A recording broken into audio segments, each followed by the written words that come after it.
जातो नाभिसरोरुहात् शतधृतिः यस्यैव लोकाधिपः माहात्म्यं न च वेत्ति यस्य विबलं रुद्रोऽपि भूताधिपः वारादिवपुर्धरः जगदिदं यः पालयत्यादरात् तं वै विष्णुमजं वदन्ति मुनयः ते मूलरूपं प्रभोगो.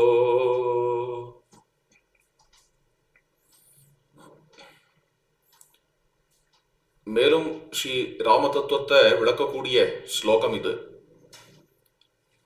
அவதார ரகசியம் என்கின்ற தலைப்புல 4வது ஸ்லோகத்திலிருந்து 10வது ஸ்லோகம் வரைக்கும் இருக்கு. ஜாதகா நாபி சரோருகாது, நாபி கமலத்திலிருந்து தோன்றியவர் பிரம்மா. பிரம்மாவை குறிக்கக்கூடிய வாக்கியம் அது. பிரம்மா என்பவர் தேவாதி தேவன். பிரம்மாவுக்குன்னு தனி ஸ்தானம் உண்டு. பிரம்மலோகம்தான் எல்லா லோகங்களுக்கும் மேல இருக்கு. பூலோகம், பூர்லோகம், சுவர்லோகம், சுவர்லோகம் வரைக்கும் ஒரு ஸ்தானம். தூமாதி மார்க்கத்துல போறவா சுவர்லோகம் வரைக்கும் போவா. அதுக்கு மேல அர்ச்சிராதி மார்க்கத்துல போகக்கூடிய ஸ்தானங்கள் ஜனலோகம், தபசு, சத்தியம் அப்படின்னு இந்த சத்தியலோகத்துல இருக்கக்கூடியவர் பிரம்மா என்கிறது ஐதிஹ்யம். தேவாளா இருக்கட்டும், அசுராளா இருக்கட்டும், அவ எல்லாருக்கும் இருக்கக்கூடிய தேஜஸ், அவ எல்லாருக்கும் இருக்கக்கூடிய சக்தி எல்லாமே பிரம்மாவால கொடுக்கப்பட்டதுதான். அசுராள்லாம் தபசு பண்ணாலும் கூட பிரம்மா தான் தரிசனமாகி வரம் கொடுக்கிறார் பெரும்பாலும். தேவாள்லாம் பண்ற தர்மம் அதுவும் பிரம்மாவோட சம்பந்தப்பட்டதாகத்தான் இருக்கு. எல்லா தேவாளுக்கும் அதிபனா இருக்கார் பிரம்மா. எல்லா தேவாளையும் சிருஷ்டிச்சவரா இருக்கார் பிரம்மா. தேவாளுக்கு ஒரு குறை அப்படின்னாலும் பிரம்மாவினிடத்துலதான் முறையிடுகிறார்கள். தேவாளுக்கும் அசுராளுக்கும் ஏதாவது பிரச்சனை பரஸ்பரம் என்றால் பிரம்மாவினிடத்துல கவுன்சிலிங் கேட்டுக்கொள்ளுகிறார்கள். பிரம்மாவனுடைய ஸ்தானம் ரொம்ப பெருசு. இது இவ்வளவு தூரம் நான் சொல்லி வந்தெல்லாம் புராணம். வேதம்னு எடுத்துட்டாலும் பிரம்மாவுக்கு ஸ்தானம் பெருசு. ஹிரண்ய கர்ப்ப சூக்தம் இந்திரவருணாதி தேவதைகளுக்கெல்லாம் கொடுக்கப்படாத ஸ்தானத்தை ஹிரண்ய கர்ப்பனுக்கு கொடுக்கறது ஹிரண்ய கர்ப்ப சூக்தம். பார்த்தா பிரமிப்பா இருக்கு. ஹிரண்ய கர்ப்ப சூக்தத்தை பார்த்தான்னா ஒரு மனுஷனுக்கு ஒரு பிரமம் வந்துடும். இவர் தான் பரதேவதையோங்கிற பிரமம் வந்துடும். அந்த அளவுக்கு இருக்கும் ஹிரண்ய கர்ப்ப சூக்தம். அது என்னென்ன, இந்த தேவதை பிரம்மா அல்லது ஹிரண்ய கர்ப்பன்கிற தேவதை மகத்தத்துவத்தினுடைய அதிதேவதை. மகத்தத்துவம் தான் எல்லா தத்துவங்களுக்கும் மேல இருக்கு இல்லையா? தேவதையும் எல்லாத்துக்கும் மேல பிரம்மாங்கிற தேவதை. மகத்தத்துவங்கிறது அதுக்கு கீழே இருக்கக்கூடிய அகங்கார தத்துவம். அப்புறம் பஞ்சபூதங்கள் நேற்றைய தினம் தான் சொல்லின்னு வந்தோம். சப்தஸ்பர்ச ரூபரசகந்தங்கள குணங்கள், இந்திரியங்கள், இது எல்லா தத்துவங்களுக்கும் மேற்பட்ட தத்துவம், உயர்ந்த தத்துவம் மகத்தத்துவம். பேரை பார்த்தாலே தெரியும். மகத்தத்துவம்னா பெரிய தத்துவம் என்று அர்த்தம். இந்த மகத்தத்துவத்தினுடைய அதிதேவத பிரம்மா. ஹிரண்ய கர்ப்ப சூக்தம் முழுக்க அவருடைய பெருமையே இருந்தாலும் கூட, எவ்வளவு பெருமை வாய்ந்தவரா இருக்கட்டும் பிரம்மா, இருந்தாலும் ஒரு விஷயத்துல வேதம் அல்லது புராணம் ரெண்டுமே ரொம்ப கிளியரா இருக்கு. எதுன்னு, அந்த பிரம்மாவும் பிறந்தவர். பிரம்மாவுக்கும் பிறப்பு உண்டு. பிரம்மாவையும் சிருஷ்டி பண்ணவர் ஒருத்தர் உண்டு. பிரம்மாவுக்கும் பிறக்கிற காலம்னு ஒண்ணு உண்டு. ஹிரண்ய கர்ப்ப சூக்தத்துல அவ்வளவு பெருமை ஹிரண்ய கர்ப்பனுக்கு சொல்லியிருந்தாலும், ஹிரண்ய கர்ப்பன்னா பிரம்மா சொல்லியிருந்தாலும், அந்த ஹிரண்ய கர்ப்பனை பத்தி முதல்ல எடுத்த உடனேயே ஹிரண்ய கர்ப்பன் பிறந்தான் என்றுதான் ஆரம்பம். ஹிரண்ய கர்ப்ப சமவர்த்ததாக்ரே, ரொம்ப பெரியவர்ங்கிறாளே என்ன, இல்ல எல்லா தேவாளுக்கும் முன்னாடி பிறந்தவர், பிரதமஜன், முதலில் பிறந்தவர்ங்கிறதுனால அவருக்கு பிரதமஜன் என்று பெயர். அகமஸ்மி பிரதமஜா ருதஸ்ய அப்படின்பா. பூதஸ்ய ஜாதகா பதிஹி ஏகஹா ஆசீத் என்று அங்க ஸ்ருதி வாக்கியம். சர்வலோகத்துக்கும் நாயகன், சர்வலோகத்துக்கும் நாயகன் என்று மட்டும் சொல்லாம சர்வலோகத்துக்கும் பிறந்த நாயகன். அதனால பிரம்மாவுக்கு ரூடி நாமம், ரொம்ப பிரசித்தமான நாமம் இருக்கு, அஜன் அப்படின்னு. ஏன் அந்த பெயர் வந்ததோ அவருக்கு? அஜன் என்றால் பிறப்பற்றவர் என்று பொருள். இவ்வளவு கண்டறவேன வேதம் இவர் பிறந்தவர்னு சொல்லும் பொழுது பிறப்பற்றவர் அப்படின்னு பேர் வச்சிருக்காளே பிரம்மாக்கு. யார் வச்ச பேரோ? அவ அம்மாவே வச்சிருக்கலாம். ஏன்னா அவ பேரும் அஜாதான், பிரகிருதி. அதனால சும்மா ரூபகமா சொன்னேன், அவ அம்மாவே வச்சிருக்கலாம். பிறப்பற்றவர் அப்படின்னு பேர் வச்சிருக்காளே அப்படின்னா, அஜன் அப்படிங்கிற சொல்லு புராணங்கள்ல பிரம்மாவுக்கு பிரசித்தமா இருந்த பொழுதிலும் கூட அஜன்கிற பெயர் அவருக்கு பொருந்துறதை விட அவரை பெற்றவருக்கு தான் பொருந்தும் என்கிறதுனால ஸ்ரீ அண்ணா இந்த ஸ்லோகத்துல தம்பை விஷ்ணும் அஜம் வதந்தி முனையஹா என்று பின்னாடி சொல்ல போறார். அஜசப்தத்தை பகவான் நாராயணனுக்கு போடுறார் இந்த ஸ்லோகத்துல. விஷ்ணுவுக்கும் அஜசப்தம் உண்டு, அஜன் என்று பெயர் விஷ்ணுவுக்கும். அதை தான் இங்க பிரதானமா எடுக்கிறார். பிரம்மாவை அஜன் அப்படின்னு சொல்றதை விட பிரம்மாவை ஜாதகா, ஜாதம் அப்படிதானே வேதம் சொல்றது. பூதஸ்ய ஜாதகா என்று வேதத்துல என்ன வாக்கியம் இருக்கோ அதுல இருந்து இந்த ஸ்லோகம் ஆரம்பம். ஜாதோ நாபி சரோருகாது என்று ஆரம்பிக்கிறது. பிறப்பற்றவர் பிரம்மா அப்படிங்கிறதும் பொய் இல்லை. ஏன் அப்படின்னா அது ஆபேட்சிகமா, ரிலேட்டிவ். ரிலேட்டிவ் டைம்ல பிறப்பற்றவர், இந்திரவருணாதிகளை விட பிறப்பற்றவர். அவளுக்குள்ள பிறப்பு அப்படிங்கிறது அடிக்கடி நடக்கும். அவருக்கு ரொம்ப ரேரா பிறப்பு அப்படிங்கிறது. கல்பகாலத்துக்கு ஒரு பிரம்மா இல்லையா? அதனால என்னைக்கோ ஒரு நாளைக்கு பிறந்தவர். இந்திரவருணாதிகள் மாதிரி பிறந்தவர் இல்லை. ரொம்ப மனுஷான 100 வருஷத்துக்கு ஒரு முறை பிறந்துட்டே இருப்பா. அதுக்கு இந்திரவருணாதிகளுடைய பிறப்பு வசதி. அவளை விட வசதியான பிறப்பு பிரம்மதேவனுடைய பிறப்புங்கிறதுனால ஆபேட்சிகமா அஜம் அப்படின்னு பிரம்மதேவனையும் சொல்லலாம். அல்லது பிறப்பற்றவர்கிற அர்த்தத்தையே விட்டுவிட்டு அர்த்தம் பண்றது பெட்டர்.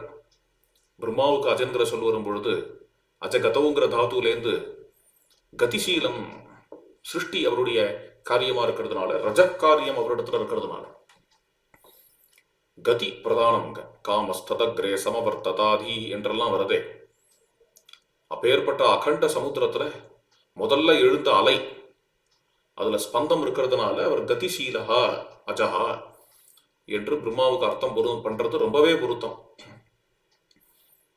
பிறப்பற்றவன் அதனால என்று சொல்றதை விட அப்படியே எடுத்துட்டாலும் ஆபேட்சிகமா பிறப்பற்றவன் என்று எடுத்துக்கொள்ள வேண்டியதுதான். இப்பொழுது இங்க வருவோம்.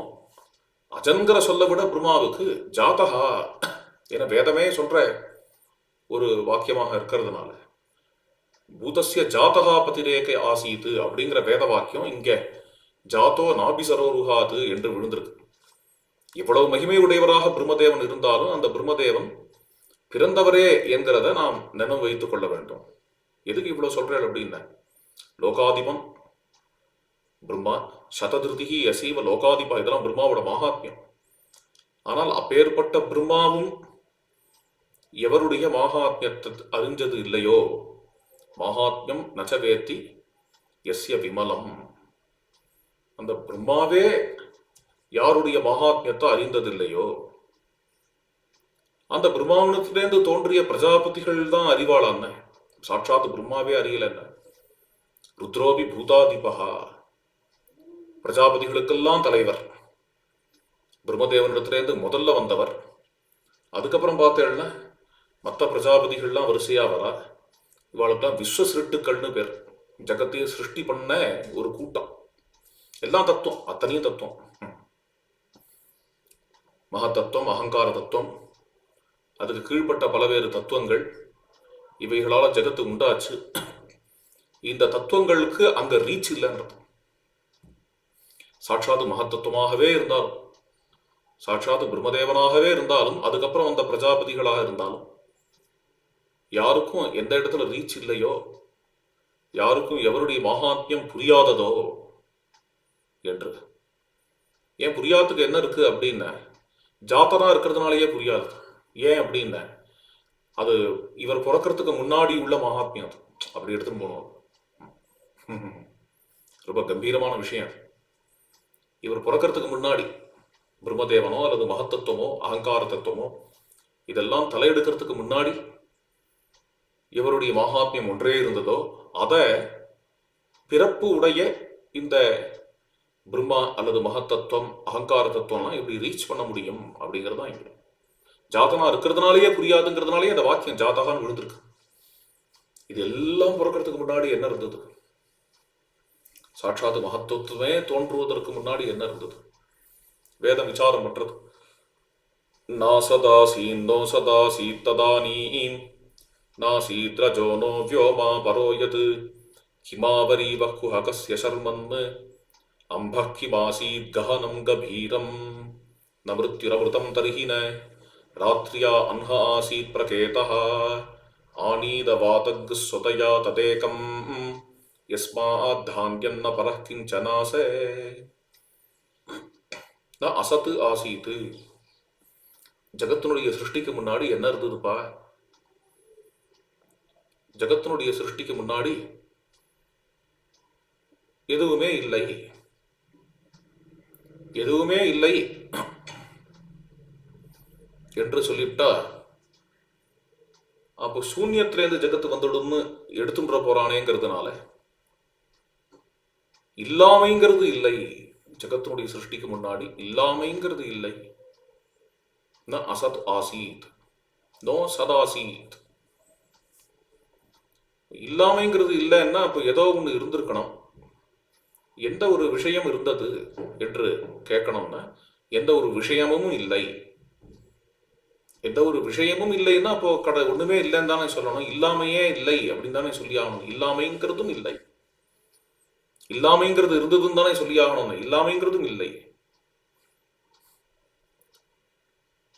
அப்போ மேட்டர் இருந்தது அப்படின்னு சொல்லலாமோ தான். ஏன் அப்படின்னா இதெல்லாம் பிரிஞ்சு மேட்டரா தான் ஆயிடும். ஜகத்துல உள்ள அத்தனை நாமரூபங்கள் எல்லாம் ஓஞ்ச பிறகு இதெல்லாம் பரமாணுக்களாக இருக்கும். ஜகத்தே பரமாணு சங்காதம் தானே. பரமாணுக்களாக தான் ஜகத் இருக்கும். பரமாணுக்கள்லேருந்து தான் ஜகத்து. ஜகத்து மறுபடியும் பரமாணுக்கள்ல ஓயும். அந்த பரமாணுக்கள் இருந்தது அப்படின்னு சொல்லலாமே சொல்லலாம். கீழ் பிரளயங்கள்ல அப்படி சொல்லலாம். நைமித்திக பிரளயாதிகள்ல அப்படி சொல்லலாம். மகா பிரளயம் அப்படின்னு வரும்பொழுது அதுக்கு மேல போயிடுறது.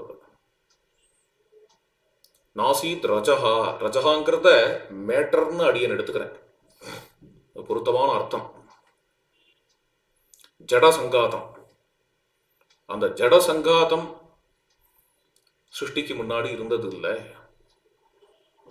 சரி, ஜட சங்காதம் இருந்தது இல்லை, அதாவது மேட்டர் இருந்தது இல்லை என்று சொல்றோம்னா அப்போ மேட்டருக்கு அப்பால் உள்ள ஆகாசம் அதுவும் ஜடம்தான், ஆனா மேட்டர் இல்லை. ஆகாசம் இருந்தது. ஒண்ணு மேட்டர் இருக்கணும். எங்க பார்த்தாலும் ஒரே பில்டிங் இருக்கணும். அந்த பில்டிங்க்கு இடையில இடையில ஆகாசம் இருக்கு இல்லையா, அந்த ஆகாசமாவது இருந்ததுன்னு சொல்லணும்.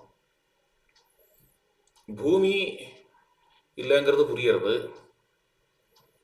நெருப்பு இல்லை சிருஷ்டிக்கு முன்னாடி, பூமி இல்லைன்னா கூட ஏதாவது இமேஜின் பண்ணிக்கலாம். பூமியே இல்லாம எப்படி இருந்திருக்கும். நெருப்பு இருக்குமோ அப்படின்னா நெருப்பும் இல்லை. காத்து இருந்திருக்குமோ அப்படின்னா காத்தும் இல்லை. அப்புறம் அதுக்கு மேல ஏதாவது இருந்திருக்குமோ.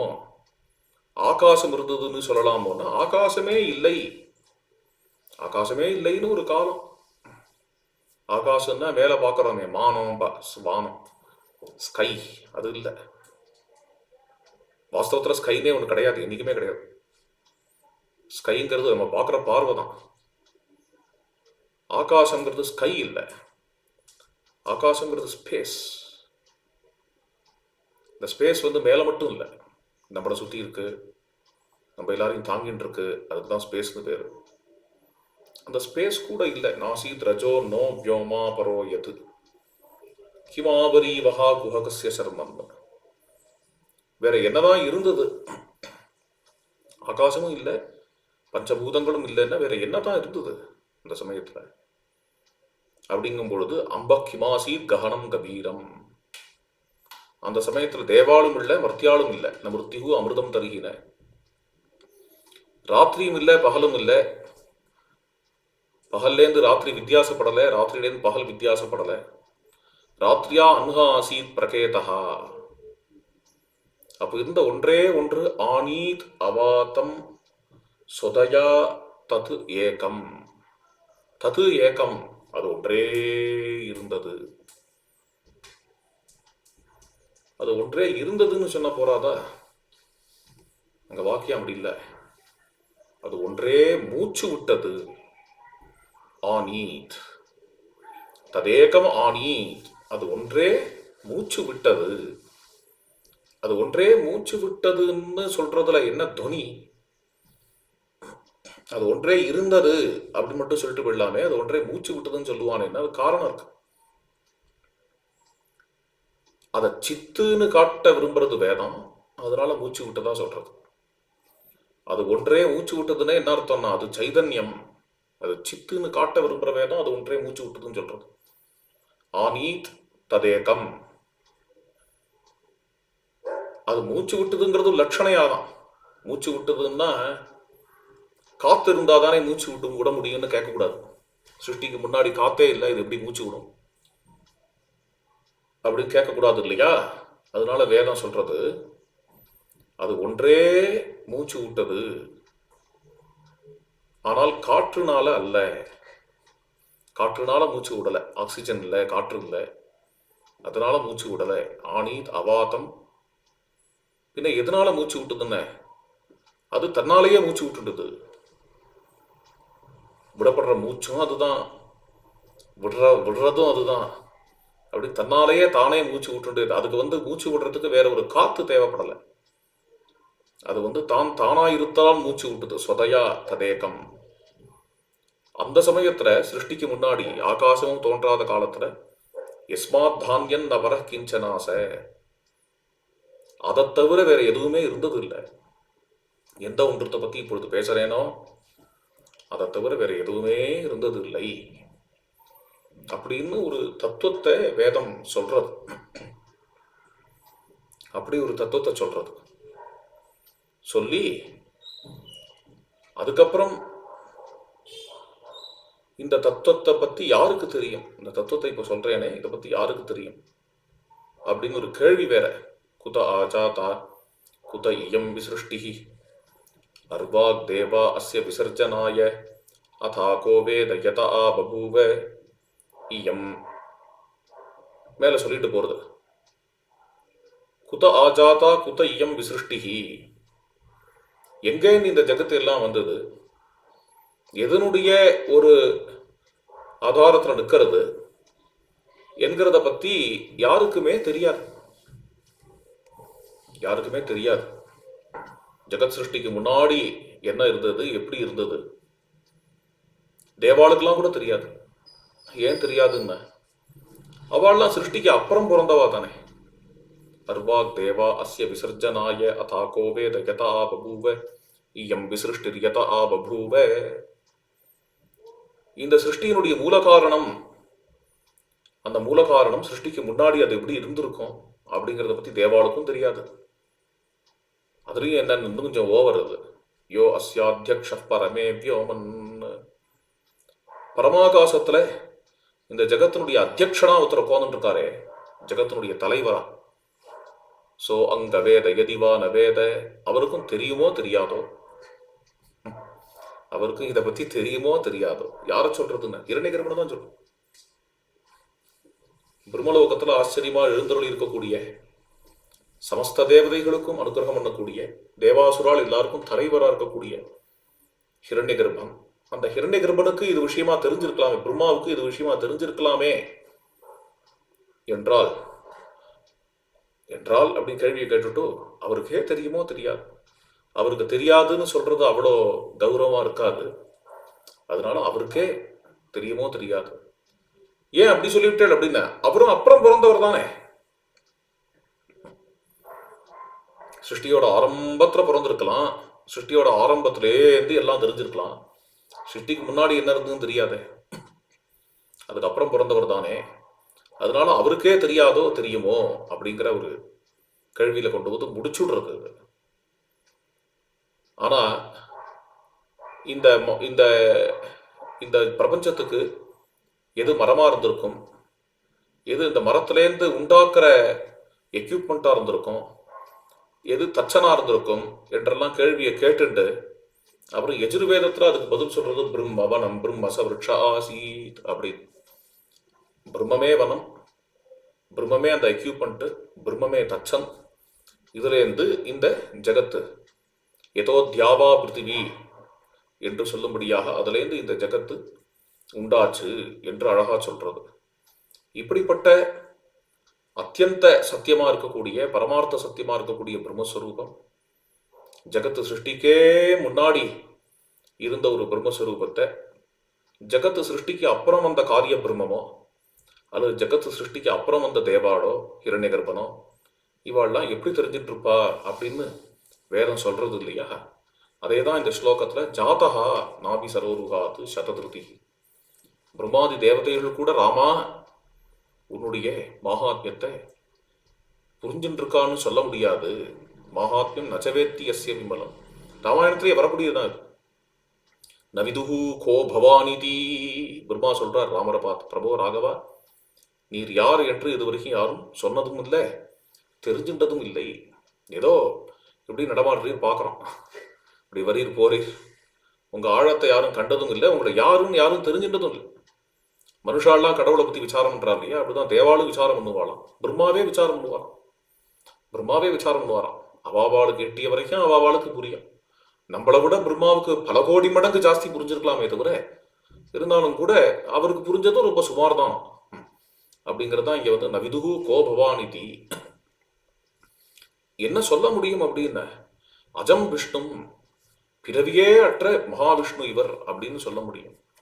விஷ்ணுவும் பிறக்கிறவர் தானே, பல வேற நாமரூபங்களோட அவதாரம் பண்றாரே, பிரம்மா பிறந்தார் அப்படிங்கிறத மட்டும் குறை சொல்றேளே அப்படின்னு. விஷ்ணு பிறக்கிறார் அப்படிங்கிறது சுவாதந்திரத்தினால பிறக்கிறார். ஹிரண்யகர்ப்பன் பிரம்மாதி தேவதைகள்லேருந்து ஆரம்பிச்சு மற்ற எல்லா ஜீவகோட்டிகளும் பாரதந்திரியமாக தான் பிறக்கிறது, ஈஸ்வரேச்சையாக தான் பிறக்கிறது. ஆனா மகாவிஷ்ணு மட்டும் பிறக்கிறார் என்றால் பாரதந்திரியத்தினால பிறக்கல, சுவாதந்திரத்தினால பிறக்கிறார் என்கிறதுனால அது அவருடைய பிறப்புக்கு தாழ்வாக ஆகாது. வாராகாதி வபுர்தரோ ஜெகதிதம் எப்பாலயதி ஆதராது. வராகன் ஏகசங்கோ வராகஸ்தம் பூதபவ்ய சபத்னஜித். வராக ரூபம் முதலிய ரூபங்கள்ல வந்து இந்த ஜகத்தை அப்பொழுது பரிபாலனம் பண்ணி தர்மத்தை ஸ்தாபிக்கக்கூடியவர் நீர். ஆதராது அப்படி என்னத்துக்கு வந்து தர்மத்தை ஸ்தாபிக்கணும் அப்படின்னு ஆதரவு, ஜகத்துல உள்ள ஜீவராசிகள்கிட்ட உள்ள ஒரு ஆதரவு, அந்த ஆதரவுனால இப்படி ஜகத்தை காப்பாற்றுகிறீர். அப்படிப்பட்ட பிறப்பற்ற மகாவிஷ்ணுவே நீர் என்று ரிஷிகள் உம்முடைய மூல ரூபத்தை கூறுகிறார்கள். அவளும் புரிஞ்சுனுட்டான்லாம் சொல்ல முடியாது, இருந்தாலும் யதாசக்தி என்ன எவ்வளவு தூரம் எட்டுறதோ, யதாதீதம் யதாமதி, எவ்வளவு தூரம் மனசு போறதோ, எவ்வளவு தூரம் அறிவு போறதோ அது வரைக்கும் அவர்கள் சொல்லக்கூடிய விஷயம் இவ்வாறாக இருக்கிறது. சத்தியம்தான் அவ சொல்றது, அவ மங்களாசாசனம் செய்கிறது சத்தியம்தான். ஸ்ரீமத் ராமாயணத்திலேயே ஏகசுங்கோ வராகஸ்துவங்கிற ஸ்லோகம், அந்த ஸ்லோகத்தை மனசுல வச்சுருந்தா இங்க வாராகாதி வபுர்தரஹா என்கிற வாக்கியம் வந்திருக்கு. அது வந்து ரிஷிகள் அவ்வாறு நிர்ணயம் பண்ணியிருக்காங்கிறது சத்தியம்தான். இருந்தாலும் அவரோட ஆழத்தை யாராலையும் ஹிரண்யகர்ப்பனாலேயே காண முடியாது அப்படிங்கிறது தான் இந்த ஸ்லோகத்தில் உள்ள விவக்ஷா. இதோட இப்பொழுது பூர்த்தி பண்ணி கொள்வோம், நாளைக்கு மேலே தொடங்கலாம். ஜானகி காந்த ஸ்மரணம். ஜெய ஜெய ராம ராம.